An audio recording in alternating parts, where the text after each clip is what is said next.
جو بھی مجھ سے اس حال میں ملے گا کہ میرے محبوب صلی اللہ علیہ وسلم کا انکار کرتا ہوگا تو میں اسے جہنم میں ڈال دوں گا، جنت تمام مخلوق پر حرام فرما دوں گا جب تک کہ محمد صلی اللہ علیہ وسلم اور ان کی امت داخل نہ ہو جائے۔ السلام علیکم to all the viewers here, اعوذ باللہ من الشیطان الرجیم، بسم اللہ الرحمن الرحیم۔ چلتے ہیں اپنے ٹاپک کی طرف ہی۔ جیسا کہ میرا جو پریویس ٹاپک تھا وہ تھا حضرت خضر علیہ السلام کی تمنا کے بارے میں، کہ انہوں نے امتیوں نے جو تمنا کی اور ان کے ریلیونٹ جو سارا واقعہ تھا۔ آج کی جو ویڈیو ہے یہ حضرت موسیٰ علیہ السلام کے ریلیونٹ، کہ انہوں نے کس طرح خواہش کی اللہ سے اور وہ سارا معاملہ کیا پیش آیا۔ ایک مرتبہ اللہ تعالیٰ نے حضرت موسیٰ علیہ السلام کی طرف وحی فرمائی، اے موسیٰ بنی اسرائیل کو آگاہ کر دو، اے موسیٰ بنی اسرائیل کو آگاہ کر دو، جو بھی مجھ سے اس حال میں ملے گا کہ میرے محبوب صلی اللہ علیہ وسلم کا انکار کرتا ہوگا تو میں اسے جہنم میں ڈال دوں گا۔ یہاں پر اللہ نے بات ختم نہیں تھی کی، آگے سے آگے اللہ کی ذات فرما رہی ہے اگرچہ وہ میرے خلیل ابراہیم اور کلیم موسیٰ ہی کیوں نہ ہو۔ اس بات سے پہلے تو یہ آئیڈیا لگا لینا چاہیے اب ہمیں کہ محمد مصطفیٰ صلی اللہ علیہ وآلہ وسلم کا اقرار کرنا کس حد تک فائدہ مند اور ان کا انکار کرنا نعوذ باللہ تعالی کس حد تک نقصان دہ ہو سکتا ہے۔ حضرت موسیٰ علیہ السلام نے اللہ سے عرض کی، یا اللہ محمد صلی اللہ علیہ وسلم کون ہے؟ اللہ نے فرمایا، اے موسیٰ قسم ہے مجھے میرے عزت و جلال کی، میں نے ان سے بھر کر افضل مخلوق پیدا ہی نہیں کی۔ سبحان اللہ، میں نے زمین و آسمان اور شمس و قمر کی پیدائش سے 20 لاکھ سال پہلے ان کا نام اپنے نام کے ساتھ عرش پر لکھ دیا تھا، اور مجھے میرے عزت و جلال کی قسم جنت تمام مخلوق پر حرام فرما دوں گا جب تک کہ محمد صلی اللہ علیہ وآلہ وسلم اور ان کی امت داخل نہ ہو جائے۔ آپ یہاں سے اس بات کا بھی اب آئیڈیا لگا سکتے ہیں کہ کتنی فضیلت اللہ کی ذات بیان فرما رہی ہے۔ ابھی امت محمد کا نزول شروع نہیں ہوا، ابھی محمد صلی اللہ علیہ وسلم دنیا میں تشریف آوری نہیں فرمائی آپ نے، اس سے پہلے ہی اللہ تعالیٰ پچھلی قوموں پر ہمارے بارے میں کس حد تک فضیلت بیان کر رہے ہیں۔ آگے چلتے ہیں۔ حضرت موسیٰ علیہ السلام نے کہا، یا اللہ یہ امت محمد صلی اللہ علیہ وسلم کون ہے؟ اب سنیں اللہ تعالیٰ نے ہمارا تعارف کس طرح کروایا ہمارے سے پچھلی قوموں کو۔ اللہ کی ذات فرما رہی ہے ان کی امت، کس کی؟ محمد صلی اللہ علیہ وسلم کی امت حمد کرنے والی ہوگی، جو ہر نشیب و فریز اور ہر حال میں اللہ کی حمد کرے گی۔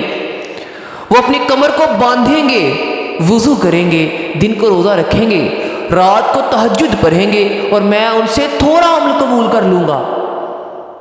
کوئی سخت ریکوائرمنٹ نہیں ہے، تھوڑا عمل قبول کر لوں گا اور کلمہ شہادت کے بدلے ان کو جنت میں داخل فرما دوں گا۔ سبحان اللہ، سبحان اللہ، ماشاء اللہ۔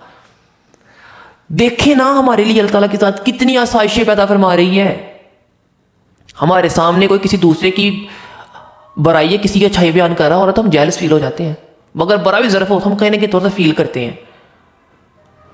ہمارا ذکر، ہماری فضیلت اللہ کی ذات دوسرے نبیوں کے سامنے بیان فرما رہی ہے، ہماری پھر ہم لوگ کس حد تک افضل ہے۔ لیکن ہم سے مراد پتہ ہے کون ہے؟ وہ جو اس پیرامیٹر پر پورے اتر رہے ہیں جو اللہ نے دیا ہے۔ یاد رہے یہ فضیلت ہے، ذمہ داری نہیں ابھی تک بتائی اللہ نے کوئی۔ یہاں پر اللہ تعالیٰ ہماری فضیلت بیان فرما رہے ہیں، کیوں؟ تاکہ پچھلی قوموں کو پتہ چل جائے کہ جو آخری امت آنے والی ہے وہ کتنی خاص امت ہوگی۔ حضرت موسیٰ علیہ السلام نے عرض کیا، اللہ مجھے اس امت کا نبی بنا دے۔ اللہ نے کیا فرمایا؟ اللہ کی ذات فرما رہی ہے اس امت کا نبی ان ہی میں سے ہوگا، ان ہی میں سے ہوگا۔ بات کو انڈرسٹینڈ یہاں پہ کر جائیں، یہ بلا وجہ کے تفکروں میں جس کا تعلق ہی نہیں ہمارے ایمان کے ساتھ وہاں پڑھنے کی ضرورت نہیں ہے۔ ان ہی میں سے ہوگا، اوپر سے نازل نہیں ہوگا، ان ہی میں سے ہوگا۔ پھر حضرت موسیٰ علیہ السلام نے اللہ سے دعا فرمائی، اجعلنی من امتی ذالک النبی، پھر مجھے اس نبی کی امت سے بنا دے۔ اللہ کی ذات نے فرمایا، اے موسیٰ تیرا زمانہ پہلے ہے، وہ امت بعد میں ہوگی، لیکن میں تمہیں اور اس کو اس امت کو دارالخلد میں جمع فرما دوں گا. دارالخلد سے مراد آخرت کی بات کی جا رہی ہے. لہذا ثابت یہ ہوا کہ اس میں کوئی شک نہیں کہ ہماری ایز امہ محمد صلی اللہ علیہ وسلم اور آقا دو عالم سرور کونین رحمت للعالمین حضرت محمد صلی اللہ علیہ وسلم کی فضیلت کی کوئی انتہا نہیں.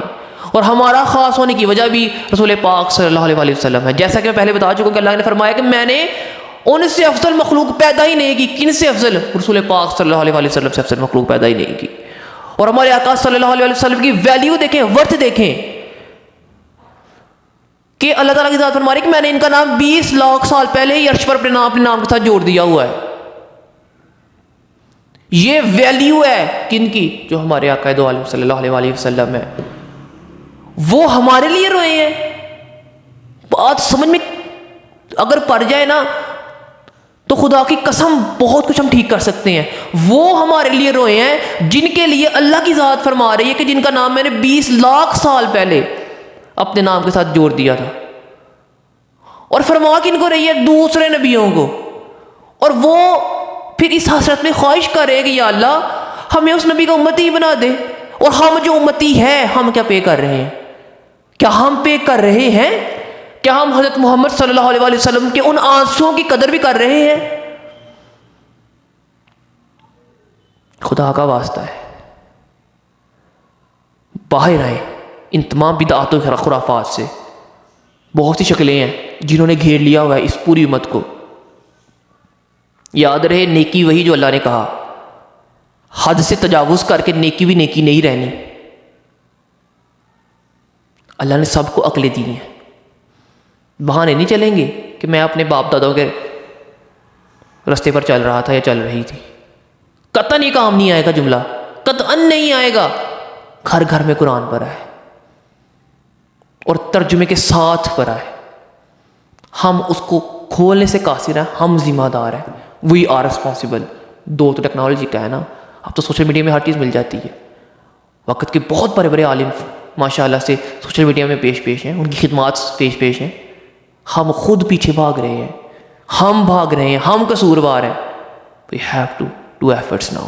It's a time to do something. کچھ کر جاؤ لیکن کرو.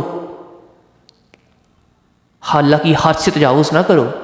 وہ کرو جو اللہ نے کرنے کو کہا ہے, ویسا کرو جیسا اللہ نے کرنے کو کہا ہے. شکر ادا لاؤ.